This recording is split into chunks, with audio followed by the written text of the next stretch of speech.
Assalamualaikum warahmatullahi wabarakatuh. Perkenalkan, nama saya Tami Dewi Pusparahayu dengan NIM 283041101 dari kelas IATC. Di sini saya akan menjelaskan mengenai sistem gadai dari mata kuliah Tafsir Ekonomi yang diampu oleh dosen Ibu Hartati. Yang dimana saya sendiri mengambil dari kota Hong Kong. Gadai sendiri dari kota Hong Kong adalah tanda-tanda toko, restoran, dan imperialisme berantakan bersama-sama. Tapi ada satu tertentu pemandangan yang menonjol, yaitu yang dimana langsung dikenal dengan tanda neon yang bernama atau yang mengartikan sebagai bertumbuh merah yang dikenali dengan batas hijau. Terlihat seperti kelelawar terbalik memegang koin. Di sini menjelaskan mengenai indikasi kota lebar bahwa toko dari Hong Kong sendiri. Di bawah ini adalah adanya toko gadai atau paule, yang dimana toko gadai sendiri di hampir 18 distrik kota. Di kota tersebut berkembang begitu cepat, ditandai dengan adanya langkah dari stabilitas yang mewakili perdagangan yang telah ada selama berabad-abad. Nah, toko pegadaian sendiri adalah beberapa bisnis tertua di Hong Kong yang sudah ada lebih dari 200 tahun yang lalu, atau yang disebut tadi di atas, yaitu sebagai nama atau julukan paule, yang dimana tempat tersebut dapat menjual dan mengambil pinjaman jangka pendek dengan menggunakan dagangan bekas sebagai sebuah jaminan. Dengan kata lain, membawa sesuatu dari toko gadai, dan jika pemiliknya tertarik, mereka akan meminjamkan sejumlah uang. Namun sementara itu mereka juga menyimpannya. Toko tersebut kemudian akan menyimpan barang tersebut sampai mampu untuk membayar kembali pinjaman.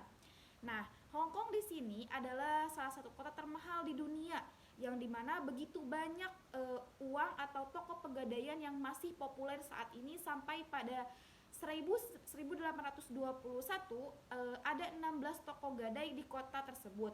Nah, sampai sekarang sampai sekarang ada 200 toko lebih pegadaian di kota Hong Kong tersebut.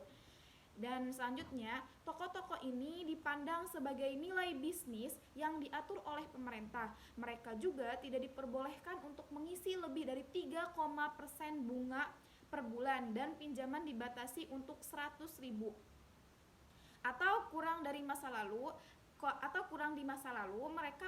Mereka atau yang disebut dengan pelanggan akan menggadaikan selimut, sepatu, dan barang-barang rumah tangga lainnya.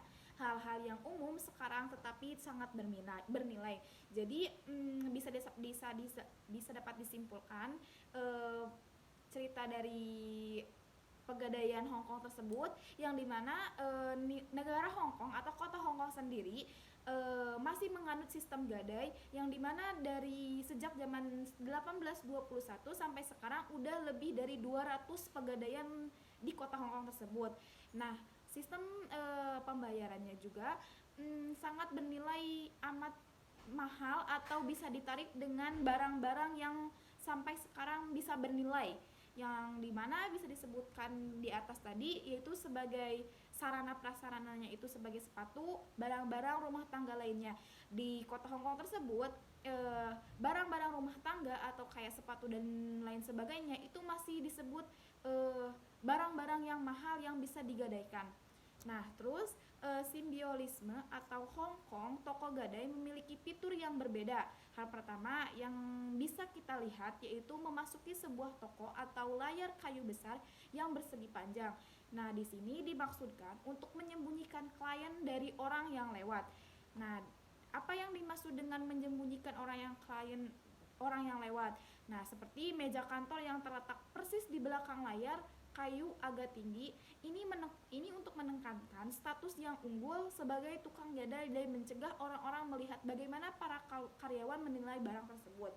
Nah, terus kemudian nama toko gadai itu juga sangat unik. Mereka cenderung menyertakan kata-kata yang berhubungan dengan gagasan menjadi harmonis atau makmur.